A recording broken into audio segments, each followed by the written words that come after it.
ሰላም ጤና ይስጥልን። የጊዮን ዜና መረጃዎችን እነሆ። የአማራ ፋኖ አደረጃጀቶች በአንድነት ለ129ኛ ጊዜ የሚከበረውን የአድዋ ድልን አስመልክቶ የእንኳን አደረሳችሁ መልእክት አስተላልፈዋል። በእግዚአብሔር ረዳትነት ሀገሬን አሳልፌ አልሰጥም እንዳሉ ንጉሱ ዳግማዊ አፄ ምኒልክ የጣሊያን ወታደሮችን በጥጋባቸው አድዋ ላይ ተዋግተው ድል ሆኑ ሲሉም ይገልጿቸዋል። በጥጋባቸው አድዋ ላይ ተዋግተው ድል ሆኑ እንዳሉት ንጉሠ ነገሥት ምኒልክ በጥጋባቸው የወረሩንን የብልጽግና ፋሽስታዊ አመራሮችና ጨፍጫፊ ሰራዊት በገባበት ቀበሌ ሁሉ በመደምሰስ የአባቶችን አርበኝነት ትደግም ዘንድ በትግሉ ሜዳ ለምትገኝ ሁሉ እናሳስባለን። የአድዋ ዘማቾች ስማቸው ዛሬ ብቻ ሳይሆን ወደፊትም በጉል እንደሚነሳ ሁሉ በአማራ ትግል ውስጥ የተሳተፈ የትኛውም ታጋይ ለዘላለም በደማቅ ቀለም ስሙ የሚመዘገብ ይሆናል።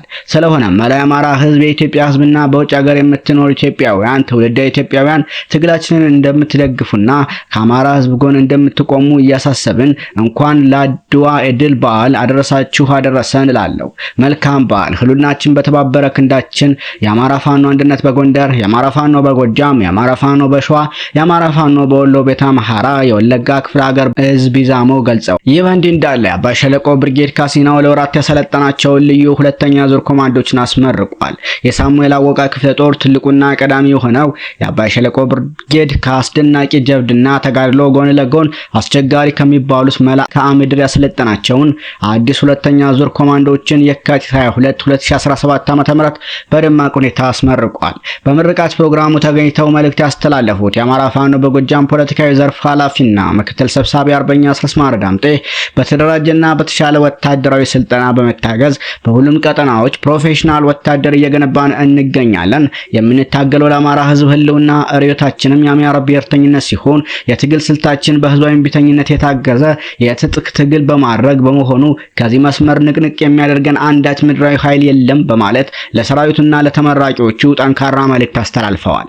ሌላኛው የክብር እንግዳ የሆኑት የአማራ ፋኖ በጎጃም ህዝብ ግንኙነት ኃላፊ ፋኖ ማርሸት ፀሐው በበኩላቸው በጦርነት ላይ ጦርነት በማወጅ የአማራን ህዝብ የትግል ምክንያት ያዋለደውን አብዮት ለማክሸፍ የአማራን ህዝብ ጥያቄና የአማራን ህዝብ የጦርነት መስዋዕትነት ወደ ጥቃቅን ጥያቄ ለመቀየር ሲል አብይ አህመድ በሶማሊያና በኤርትራ ጦርነት አውጆ አማራውን ድጋሚ ለጦርነት ጥሪ አድርጎ ለማስፈጀት ከፍተኛ ዝግጅት እያደረገ ይገኛል።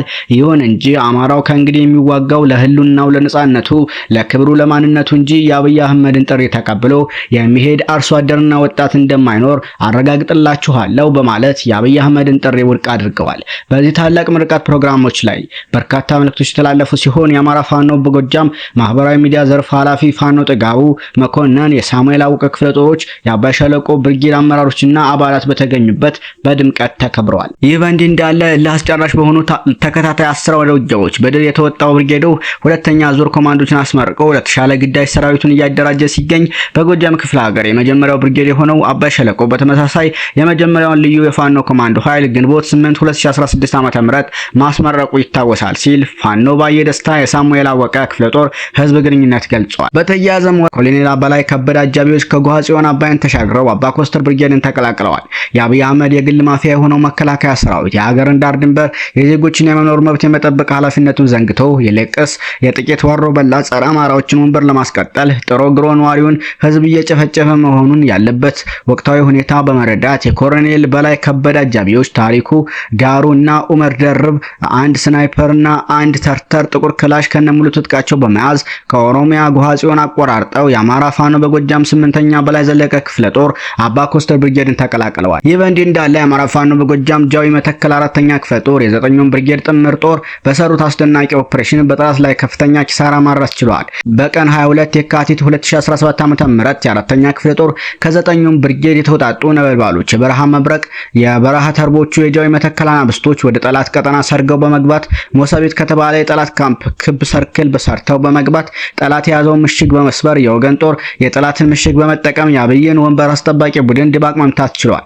በዚህ ልዩ ዘመቻ ሰማዕታትና ዘመቻ ማርከት አጠቃ ኦፕሬሽን በርካታ የጠላት ኃይል ሙትና ቁስለኛ ማድረግ ተችሏል። ከጧቱ 12 ሰዓት እስከ 7 ሰዓት ተኩል በቆየው አውደ ውጊያ የወገን ጦር ታሪክ የሰራበት የሚዋጋበትን ዓላማ ጠንቅቆ የማያውቅ ወገኑን የከዳ ሀገሩን የሸጠ ባንዳ የተዋረደበት እልህ አስጨራሽ ፍልሚያ ተካሂዷል።